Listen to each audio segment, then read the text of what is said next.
White shiny ladies.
Yo, what's going on, bros? Let me know if you guys can hear me. I'm probably gonna open up another tab for the comment.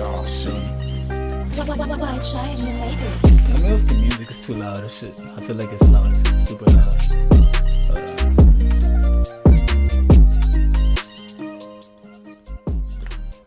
Alright, man. Yeah, how's it going, bro? I'm starting to stream a little bit later than I planned.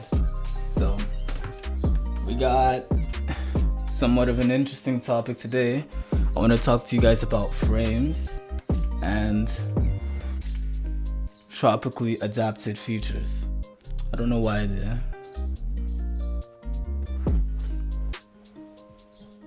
camera's so blurry. I think it's because it's not like... Damn, bro. And my background looks like a mess. Get all this stuff out the way. Yeah, man, how have you guys been? Chilling?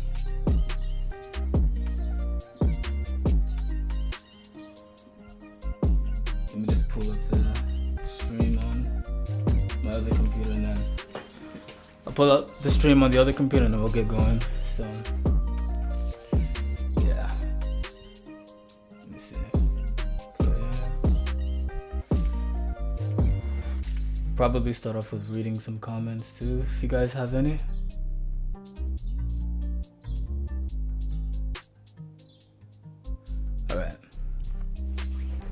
Alright, man. Yeah, so like I said, we're gonna be talking about frames and sort of like, yeah, clavicles, waist. Right now, I just recorded a video on clavicle sizes, and the reason why I kind of looked at it is because I looked into the whole situation with, I'm pretty sure, I don't know how familiar you guys are with like the sort of like looks maxing content.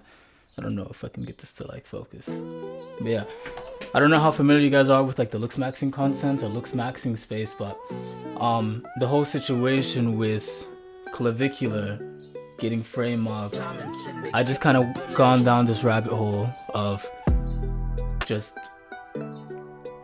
I just went down a rabbit hole of just like looking up for like frame and, you know, seeing how like, you know, body sizes and your shoulder width specifically. So like specifically your clavicle right here is this bone.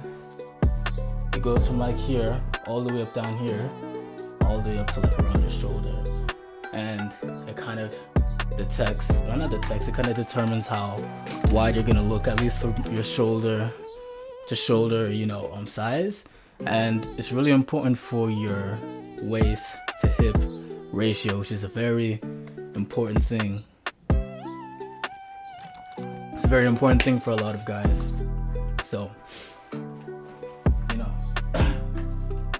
Anyways, I went down the rabbit hole, and I just recorded a video like not too long ago about what exactly affects your clavicle size. And also, like in a few streams before, somebody asked me about why Nilotes had like kind of less, I don't know, like wider noses than like, you know, other sub-Saharan Africans. And I talked about like how, oh, maybe it's like tropical features, but the difference is like kind of not really huge. So I wanted to go and look into that. As well. And when I was looking into this whole thing with like clavicles, I kind of went down that I kind of tried to see how clavicles were affected by, you know, what sort of regions you're adapted to. And I will say it didn't really have too much of an effect whether you were like tropically adapted or like cold adapted, but it was something that was like pretty interesting to kind of look into.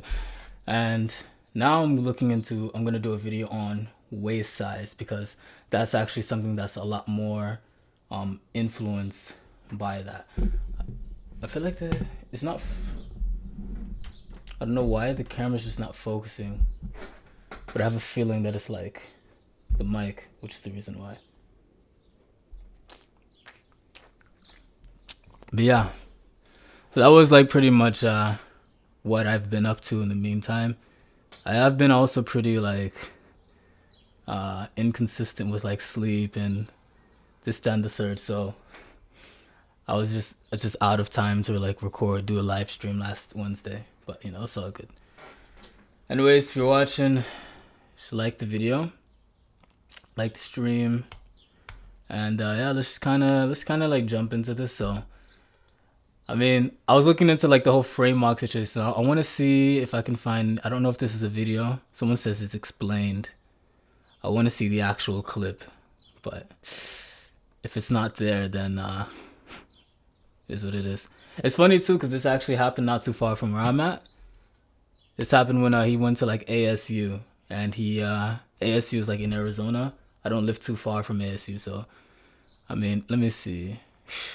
I was looking a lot into like the clavicle. I don't know. Frame mark. ASU. I want to see if I can find the original clip. I'm only seeing like, yeah. Appreciate you. Crimson Tide. No, you got me by a lot. Like, you see this guy, bro. His shoulders are just like so wide, bro. You know what I mean? And that's probably like a big reason why like it's so, it's the reason why I looked into it, because honestly, it does play like a big role in like your physique, your overall look. Like this guy, you know, it's actually funny. One of my friends from the gym, he actually seen this guy in person before, but the thing that he said about him was that his frame, it's not even so much that his frame was, or that he's so muscular, but it's just that, like, again, his clavicles, his shoulders to shoulder like width is like so wide that it just makes him look freakishly like, you know, muscular. And it's actually quite ironic too, because clavicular's name is literally named off of the clavicle, right? Clavicle, clavicular, you know what I mean? So I mean, it was pretty ironic, but you know, I was having like a lot of fun with this. Again, like I don't have no hate towards I don't have anything against clavicular, but it was just something that, you know, recent events that happened. This was probably like a month ago, so like this is like really, really late. But yeah, I remember seeing this, and I watched the stream, and well, not the whole stream, but you know, I saw some of the stream of him in ASU, and you know, people are like, oh, he got frame marked by this frat leader. And then I see this guy everywhere. But yeah, this is that you got me. Yeah, dude.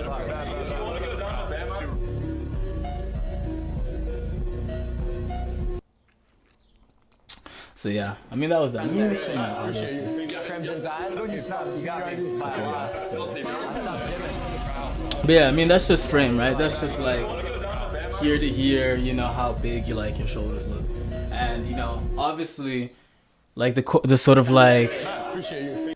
the sort of like thing I decided to look into after that was just the shoulder to waist ratio. So that's like, you know, it's kind of like the shape that like a lot of people try to aim for, where you're going for like the upside down triangle or Dorito shape. You know what I mean?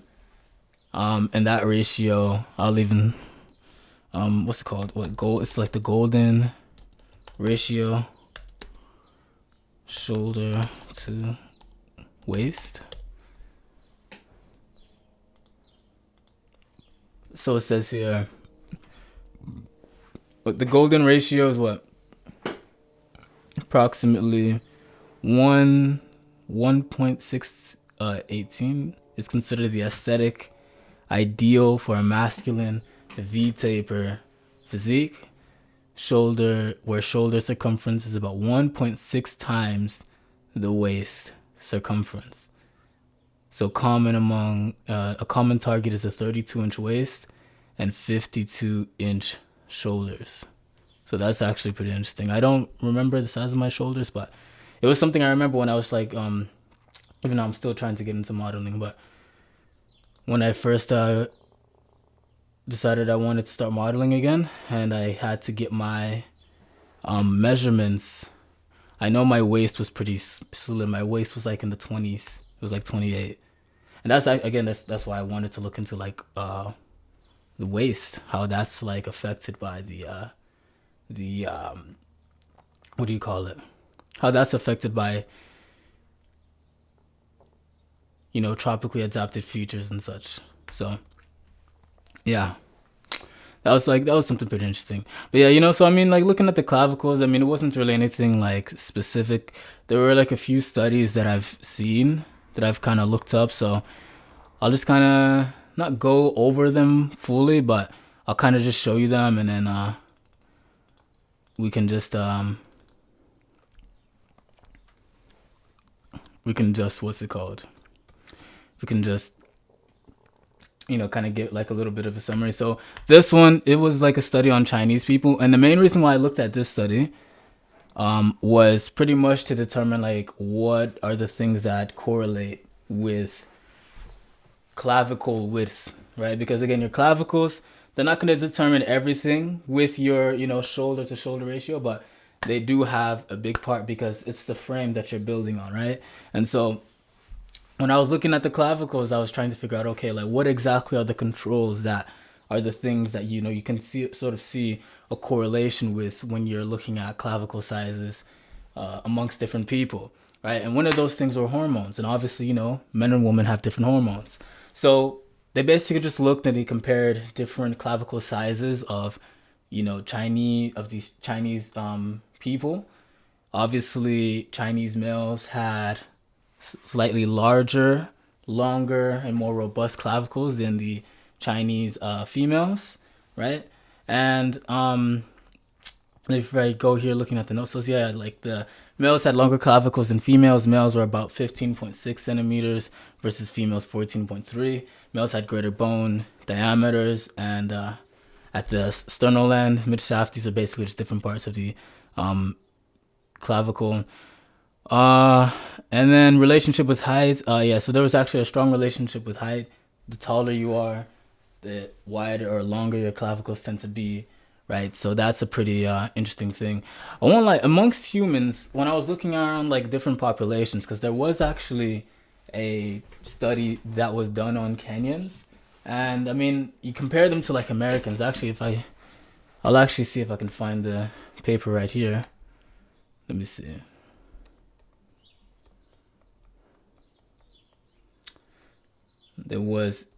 Let me see if I can find the paper.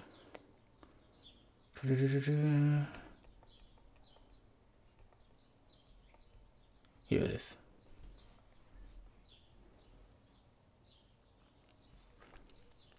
Yeah, so what? Anatomical measurements of distal clavicle in Kenyan groups. I didn't fully go through the study, but I'm pretty sure there were some sizes.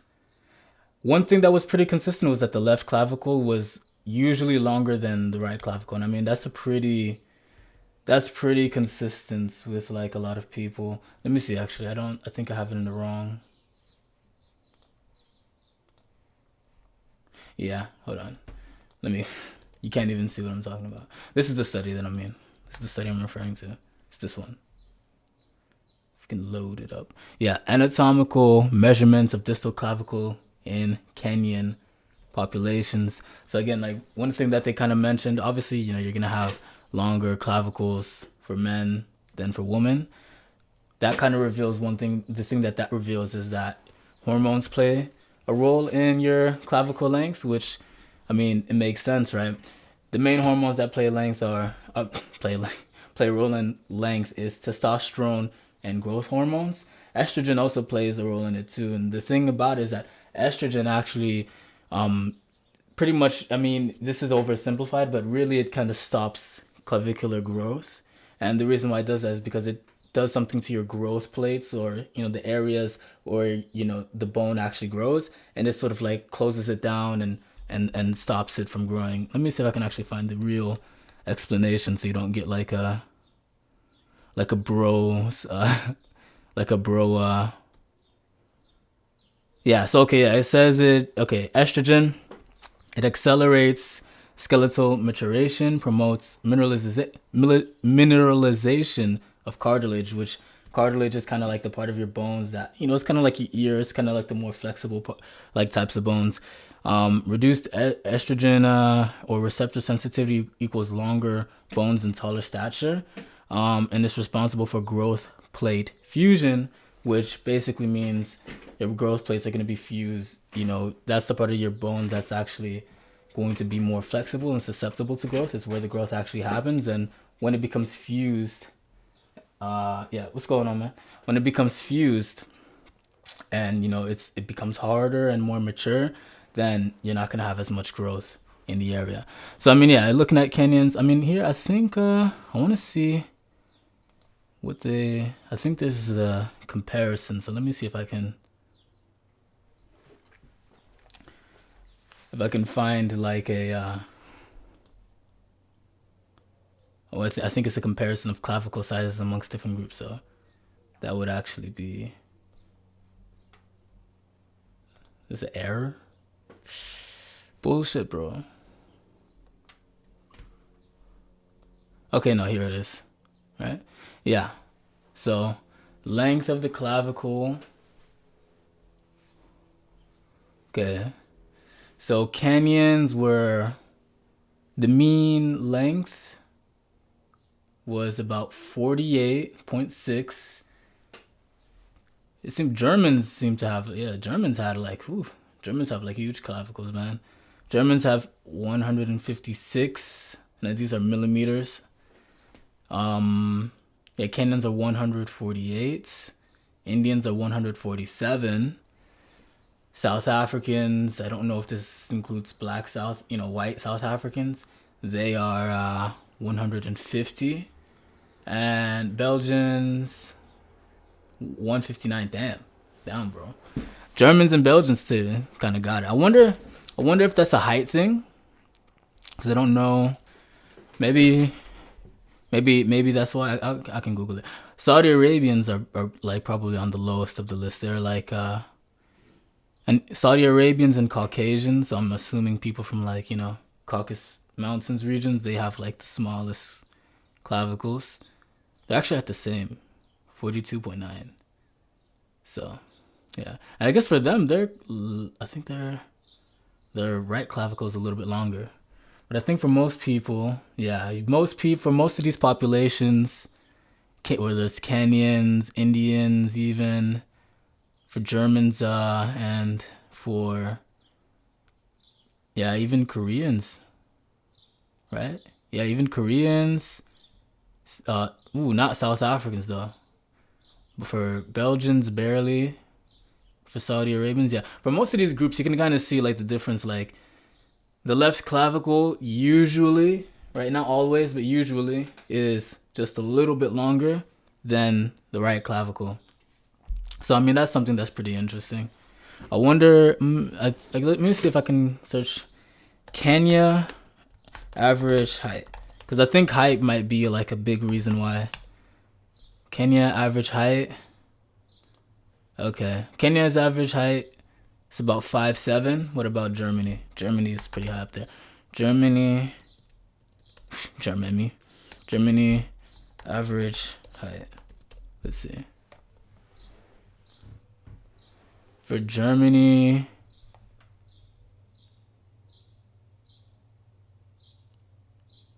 okay. Well, let me see. Says for the men, average height is about 5'10.5" to 5'11". For women, 5'5". So, that I want to see if I can get like a average height overall.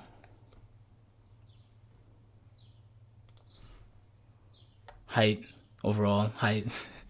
All right. Does it say? It's giving me like let me see. Let me go back for Kenya. In Kenya, okay. Oh wow. Okay, yeah. Then yeah, it's definitely a height thing. Okay, yeah. Because German men are significantly taller than Kenyan men, it seems. So again, that's probably the reason why. Like, so I mean, I guess like in proportion to like your group. Or not even in proportion to your group, what am I saying? In proportion to your height, like your clavicles are probably going to be somewhat consistent. But yeah, the funny thing with like this whole clavicular guy situation is that this guy, his like Yeah, here, I'm pretty lean right now. I don't know his actual like clavicle length, but you can see it's just his shoulder to shoulder ratio is just, or size is just huge. Clavicular, his isn't so bad, but this guy like definitely is extreme. Like his clavicle probably starts around here, goes all the way to about here. That's kind of, you can kind of see too his lats. Maybe his lats also maybe add to that extreme thing. Maybe, but oh shoot, what am I doing?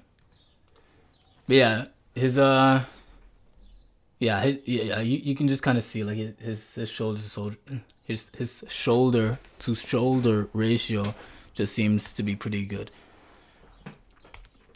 So yeah, man, that's kind of that. So what do you guys know? You guys kind of know what the hormones that are in charge of growing the clavicle, right? Or which hormones are involved, I should say, and in growth. Another interesting fact too that I was like that I realized or that I came across when looking at it is that your clavicles are probably like the last of your bones, one of the last bones to stop growing. For most people, including men, it stops growing around like your early to mid 20s, which is pretty interesting, to say the least. So yeah, that's that. Yeah, so that was that. If you guys want to look at those studies though, I mean, well, so here's the one of the Chinese populations, morphometric analysis of clavicles in Chinese populations. This right here, let me go back if it allows me. This right here is the paper for Kenyan clavicles. I didn't look at it, I didn't read it, but obviously I just showed you guys some of the figures from it, especially in comparison to like other people from around the globe. Let me see if I can also find the one that talks about it's the one where it goes over like how much your clavicles will grow like throughout your kind of like lifespan. And yeah, so I think here they kind of looked at your clavicle growth from birth all the way till your adult years. Most of your clavicle growth happens around like the age of 12, give or take, like in that sort of like range. But you still have like smaller percentages of growth during, you know what I mean, your life until about your 20s, pretty much. So yeah, man. That's that is the clavicle, bro. So definitely something to kind of look at. Am I glitching too much? About your 20s, pretty much. Yeah, man. That's that is the clavicle, bro. So definitely something to kind of look at. Oh, this is gonna be a nightmare, bro. I think it's cause my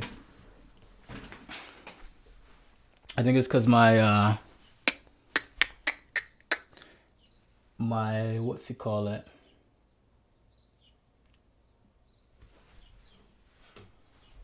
My camera's heating up, so maybe if I can find another place to put it.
All right, guys. I will have to say I'm probably gonna have to not cancel the stream, but put stream on a break.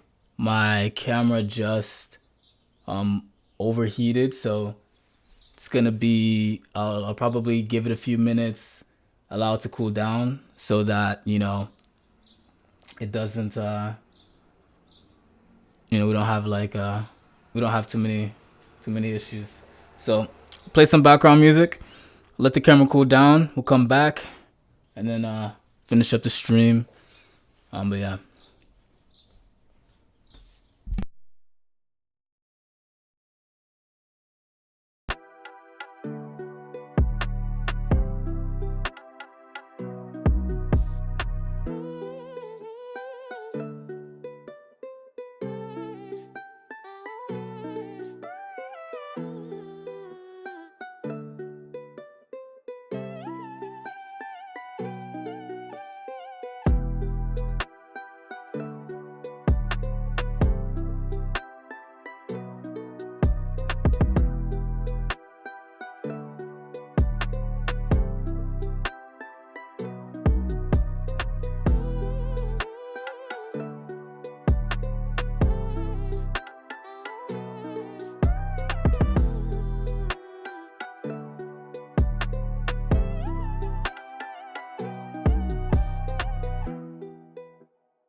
Ayo, solid, you the realest.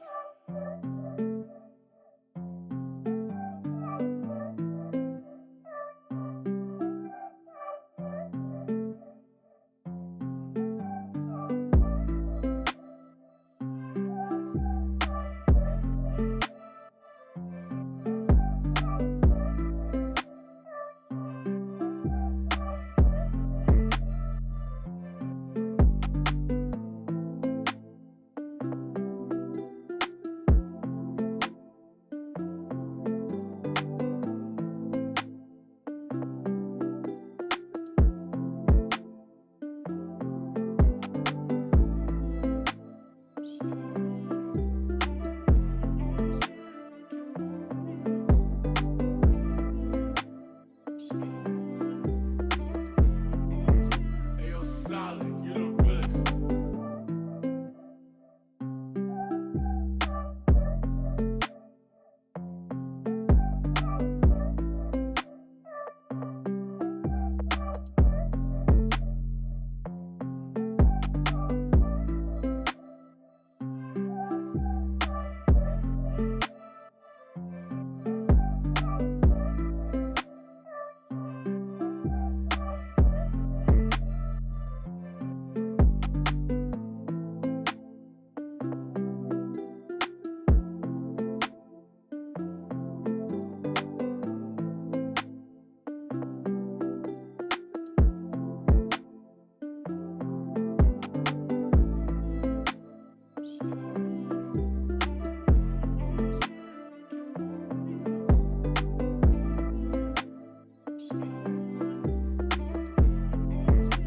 Ayo, solid, you the realest.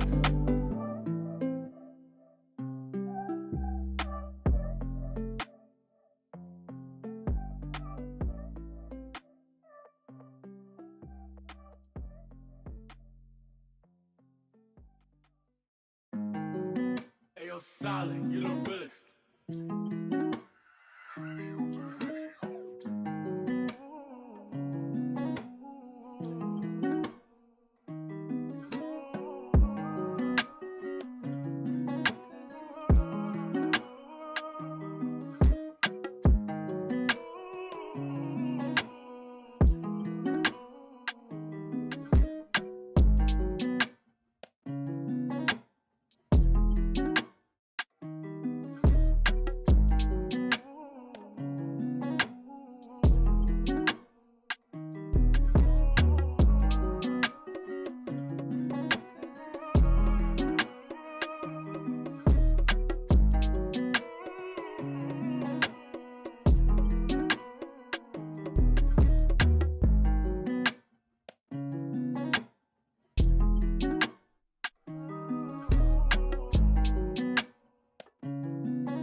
Ayo, solid, you the realest.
White shine, you made it.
Help sis.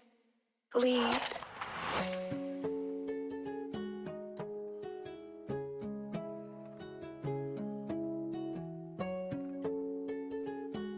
All right, man, we're back. Let me just go in, close the door real quick.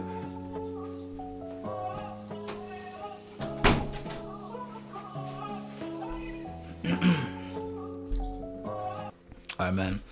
Apologies for that. I probably will have to get a new camera or something that won't, what do you call it? A new camera that won't like overheat on me. But in the meantime, it's just gonna have to be this way, or we'll have to keep the streams shorter.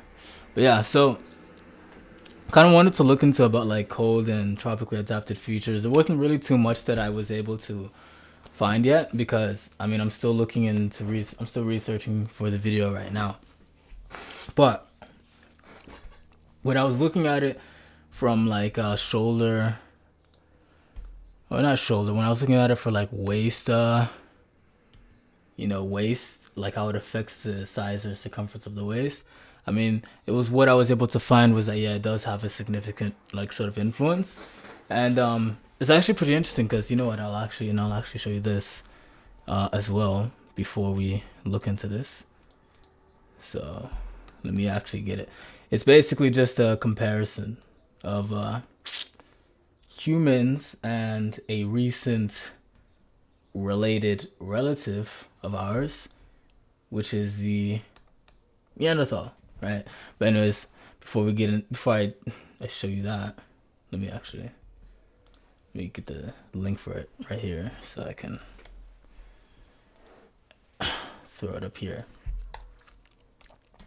Oops. Yeah, so it's this right here. It's this comparison. But before we get into that, let's look here. So it says waist size is significantly affected by climate, obviously, and it'll kind of explain why it makes sense. Really, what I'm thinking it has to do, it's with the size of your rib cage. But here it says, okay, with research indicating that both ambient temperature and historical climate trends play a role in determining waist circumference and overall body shape. Generally, colder climates are associated with larger body sizes, including waist lines, as a mechanism to conserve heat, while warmer environments tend to be associated with smaller, more linear bodies. So that was actually something pretty interesting. And it was actually pretty interesting because I was wondering if this had an effect on the clavicle size. It didn't really seem to have an effect so much. Um, Here you can kind of look at and see like the Neanderthal and human clavicles. Now, the Neanderthals did have like slightly longer clavicles, but I remember when I asked ChatGPT about it, it said it was something. It was more about like their body structure rather than um, like it being like a cold adapted trait. You get what I mean? But it is kind of interesting because I mean they are shorter, and one thing, at least in humans, like actual Homo sapiens, clavicle length correlates with your height. So that is something that was like pretty interesting to see. But you can even see here, right? The Neanderthal, which is a more cold adapted type of human, actually has a much wider rib cage than this human right here. And that's obviously going to affect your waistline. If you're going to imagine how this Neanderthal's body is going to look versus this human body is going to look, I mean, you know, you kind of have an idea about like who is going to have like a more slimmer waist. It's no question when you just compare, like just look at the bottom part of the waist here. Like from that part of the rib cage to that part. Like it looks crazy. Like that, you know, it's kind of weird. It looks like almost like an upside down basket with the Neanderthal, but you know, their rib cage is much wider than that of the humans. So that was actually something that was pretty interesting. And I mean, you know, this doesn't just apply to your body as well. I seen there's this guy called Quo Studio. Let me see, Quo Studio. He analyzes faces and he goes across like different you know, he does like different global analysis, and you know, he'll kind of talk about how climates or environments around the world affect the faces of people from different ethnicities. And he made one for, I think it was like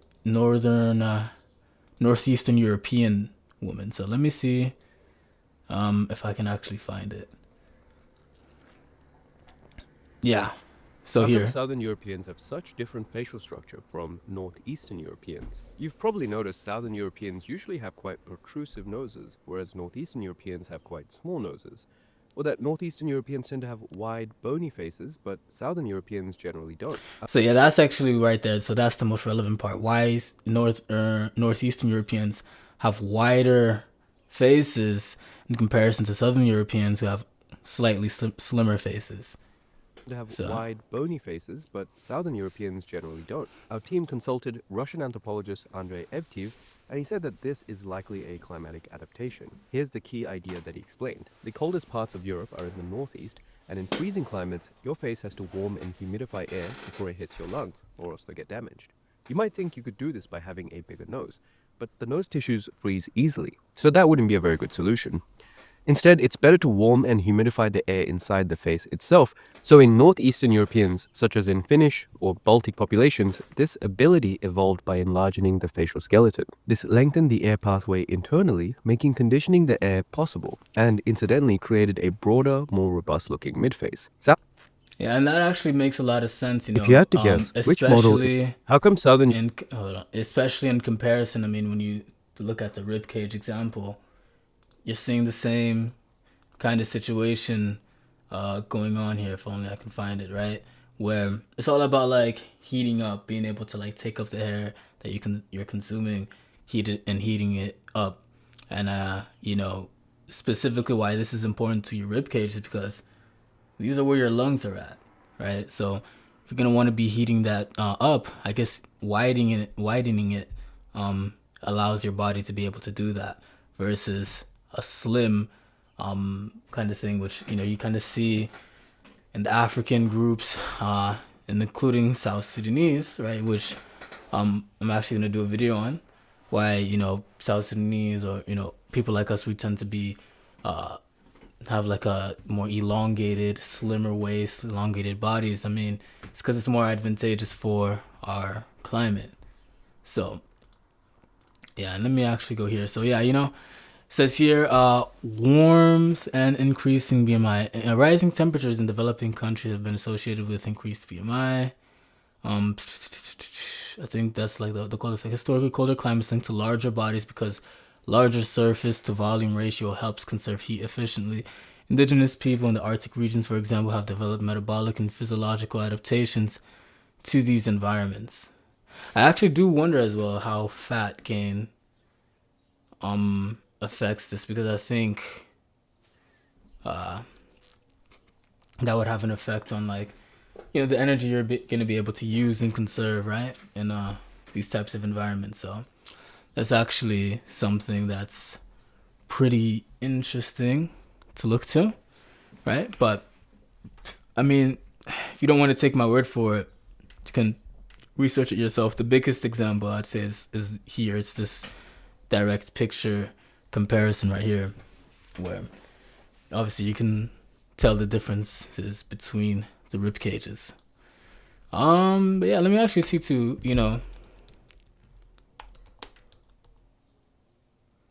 phenotype, because I think this would probably, looking at this description would probably help us out. I'm pretty sure you guys might be familiar with this, this website, Human Phenotypes.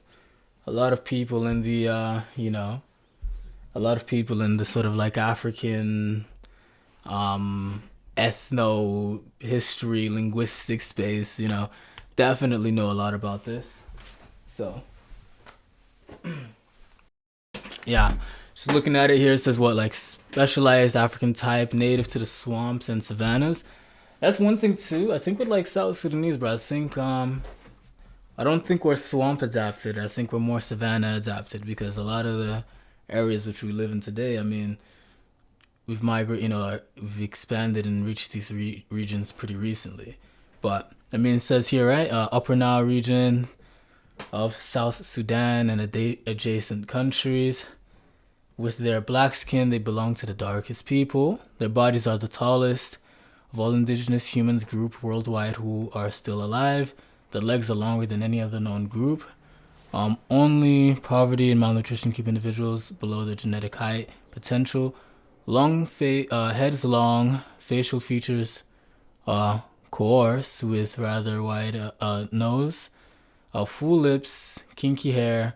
Prognosy is weak. Nilotids seem to be relative old group that might have extended further east into Ethiopia during prehistoric periods. The most typical variety is the Dinkade, native to the swamp regions. Again, they say native, but we just kind of went over that. Similar savanna counterparts, Shilookids and South Nilotids, less pronounced features. You could say maybe this is due to like less, like admixture in different groups. West and in Chad, admixed West Nilotic Shari types are found. So I guess Shari that's pretty interesting. So yeah, I guess these are like, people who seem to be pretty similar to a lot of groups. I wonder what they have to say about body types though, because that's really what I pulled this up for. Probably looking at some of these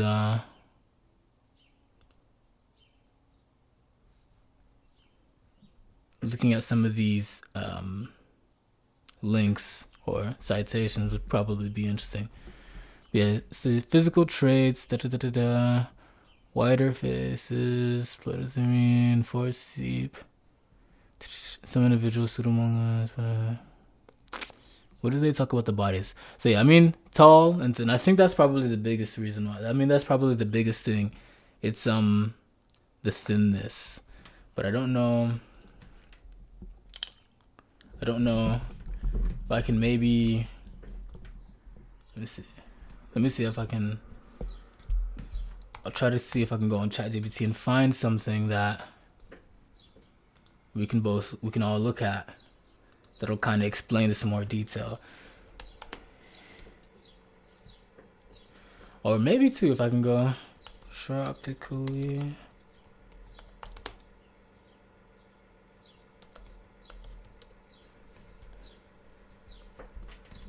Okay. Maybe I can find the Wikipedia for that. Heat.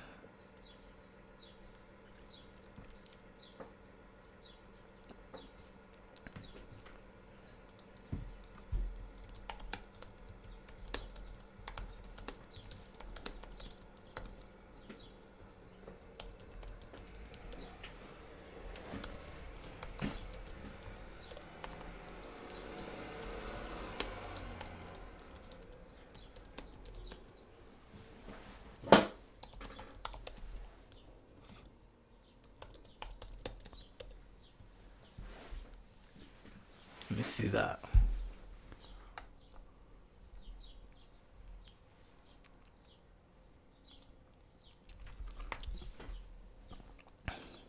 So, okay, I found one.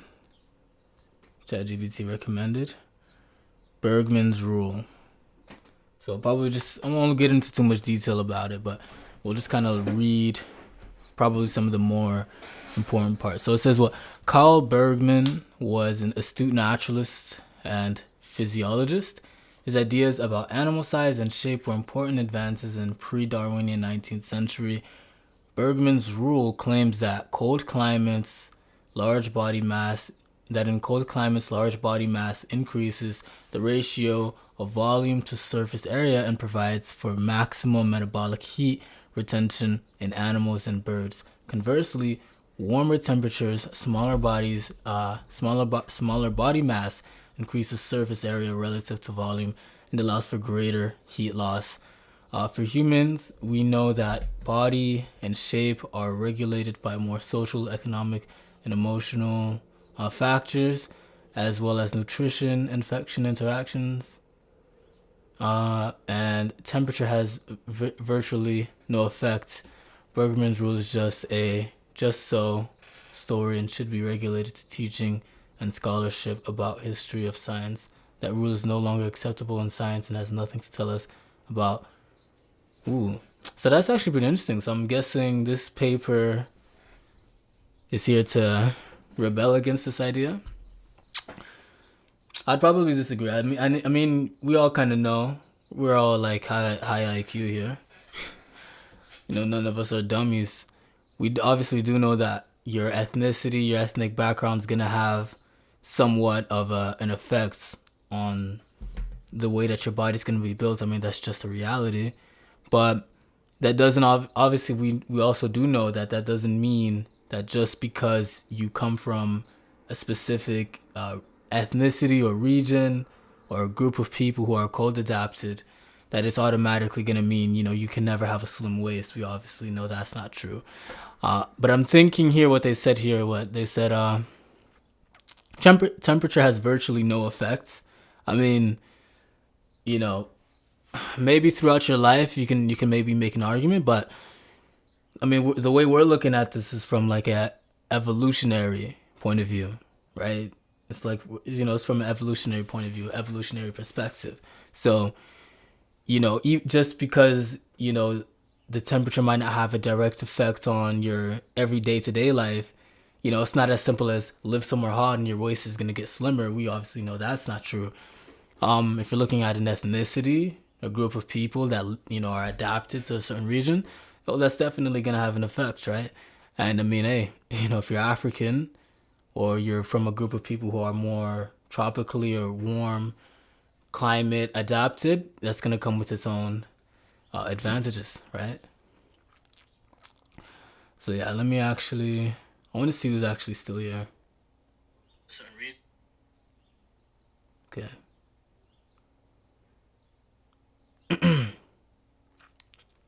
So yeah, that's that. But yeah, so we probably won't look at the introduction. We'll probably go, where can I see? So what are the Bergman's rule, abstract introduction, Bergman's rule, Carl Bergman, pre-Darwinian biology and creation, size and shape in living humans, of cause and correlation, strain versus science, stature is not synonym for nutrition, of temperature, socioeconomic, political, emotion. Yeah, I mean, this sounds like a libtard, I'll be honest, this sounds like a libtard, article. I'm pretty curious about seeing what they have to say about social, economic, and recent research shows mammals show regulation of growth does not follow some simple genetic program, but is strongly regulated to SEPE factors, social, economic, political, emotional. What does this even mean, bro? Obviously, I feel like I know a growth pathway from parental social status to offspring body size is well tested hypothesis that has been empirically documented in several non-human species such as baboons, mandrills, orangutans, and mole rats, meerkats, and other species. The importance of SEPE factors in such of these cases is that all mammals live in social groups where access to critical resources, economics such as nesting space, food, mating partners, is influenced by the dominance hierarchy, political, and or degree of aggressiveness versus affiliation of individuals within the group. And humans' growth and final height appears to have a casual relationship to peer groups, social networks, and dominance within the group. Human societies, of course, are different from non-human social mammals due to culture, especially the ideological justification for social economic of the elite. Oh my god, bro. Yeah. What the fuck did I just come across, bro? This is actually kind of, I don't know. I mean, listen, I'm laughing at this now. I'm kind of like, okay, this is exactly this is that liberal juice. You get what I mean? Like, this is that, all I can really think of while I'm reading this is, like systematic oppression and like all that stuff, bro. And I feel like that's the angle that they're going to be going, people who are, victims of the elites, victims of like the warrior, whatever, like society, of people the higher ups in societies, they tend to have less development. And I mean, to be fair, to give credit to them, it is true to some extent, right? If you're a part of a society, there's a reason why, like, when we were looking at the Kenyan clavicle sizes versus the German clavicle sizes, right? And we saw the difference between the height. It's probably easy, right? It's probably an easy reason to understand why. Is it because Germans are like such like these superhumans? No, like the thing that it's about is probably that people in Western countries tend to have better diets. I mean, it's the same thing as well. When I was looking at the when I was talking to you guys about testosterone levels, right? Testosterone levels in the different groups. Typically, subsistence groups tend to have lower testosterone in comparison to groups who lived in more industrialized societies. So why is that? The reason why is because people in industrialized societies, for the most part, have a lot more calories, and it's a lot more stable source of like energy, right? In comparison to these subsistence groups who might have less calories on average. But I'm assuming, here in this paper, we're gonna go for like it's like a similar angle. So I mean, let's just keep reading, and then we'll kind of look at like the conclusion. Change of political climate and the plasticity of human life. So that might be pretty interesting to look at. So yeah, human society, of course, and these ideological justifications. I wonder what exactly they mean by this. These ideological justifications are enshrined in hereditary aristocracies, constitutional monarchies, preliminary monarchies, taxation laws, and other forms of anti-egalitarian. Oh my god, bro. Yeah. Yeah. Okay. Yeah. Let me. Anti-egalitarian status of different status differentials practiced in many of the wealthier North American, European, and Asian nations. The elites know that they are superior and are treated as such by the non-elites. In all human societies, the elites are on average taller than lower socioeconomic. I mean, listen, there's probably some truth to it.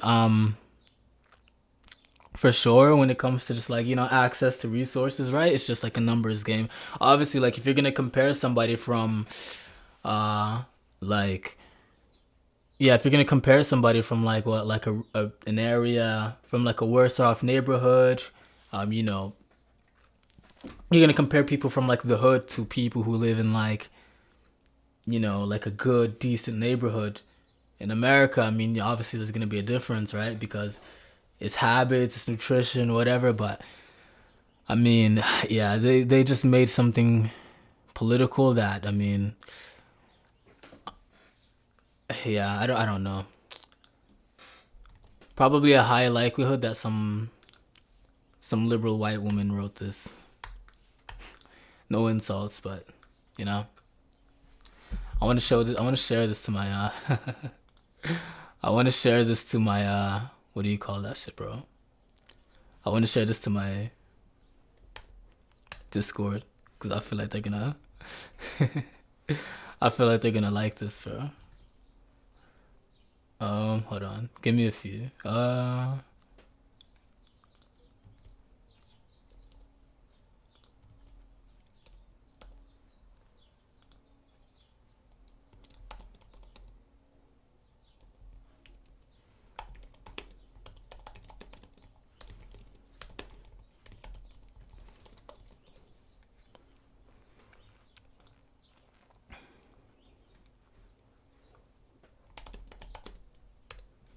But yeah, so I mean, let's go back to this. All right, so let's see. Improvements in SEPE factors leading to social mobility, higher wages, and greater feeling of security have given rise to exuberant increase in height within a few generations in the contemporary industrial world. The shortness in height currently observed in low middle income countries may indicate that their delay in SEPE modernization when compared to the Western world, but it must not be mistaken as an example of Bergman's rule. There's no evidence for so I mean, yeah, now that I kind of know the angle that they're going for, I mean, I'd say like this, bro. The rule is definitely real. All right, I feel like this is just like I don't want to call it a bullshit article, but it's a bullshit article, right? The rule is definitely real, but they did make a few points, like your social economic status is gonna have an effect. Not so much because of a direct individual level, but more so because of just like, you know, it's more about your habits, right? It's about your habits. It's about the things you do on a day to day, right? And your kind of like living situation. That's probably what's gonna have the biggest effect on that. So yeah, so we'll just kind of maybe we'll just read through this, and then we'll just kind of.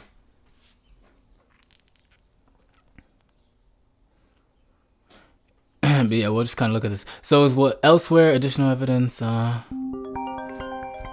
on.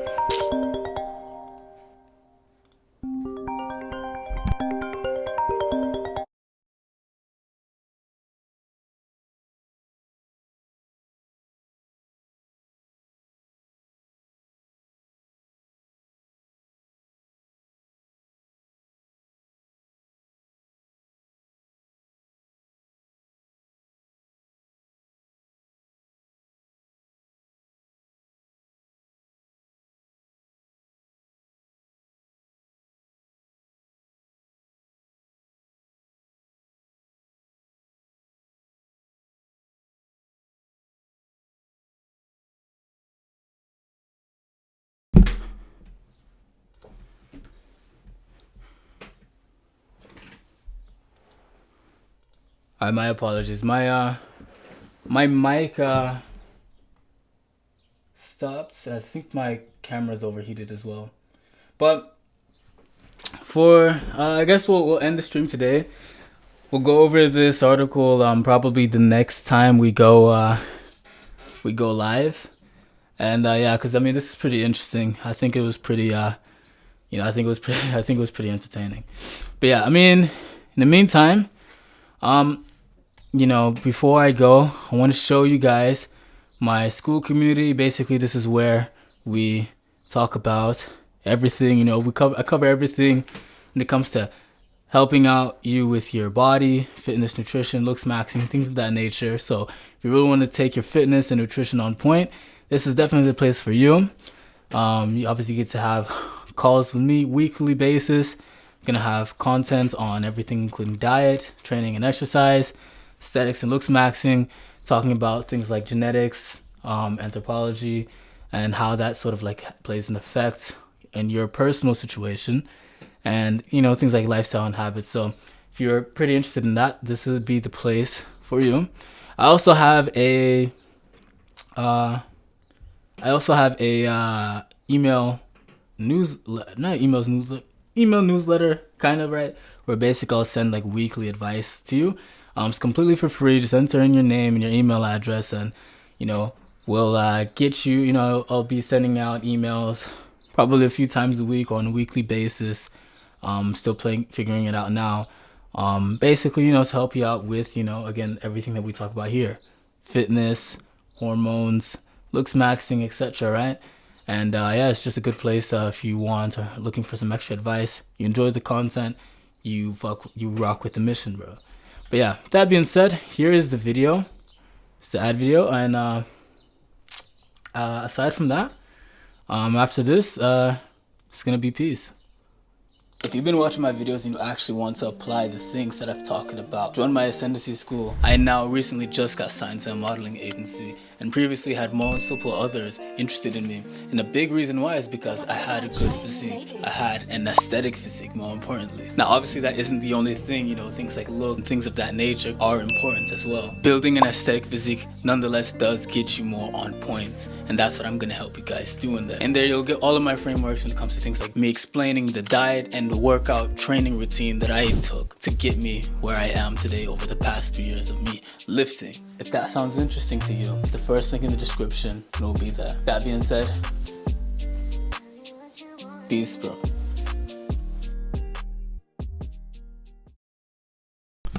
But yeah, man, so that is the school community. The links to those will be in the description below. So again, this is the school community. It's going to be $50 a month with a 7-day free trial. Again, helping you out with everything when it comes to training, nutrition, aesthetics, and also genetics, or like your anthropology, with your background around the world.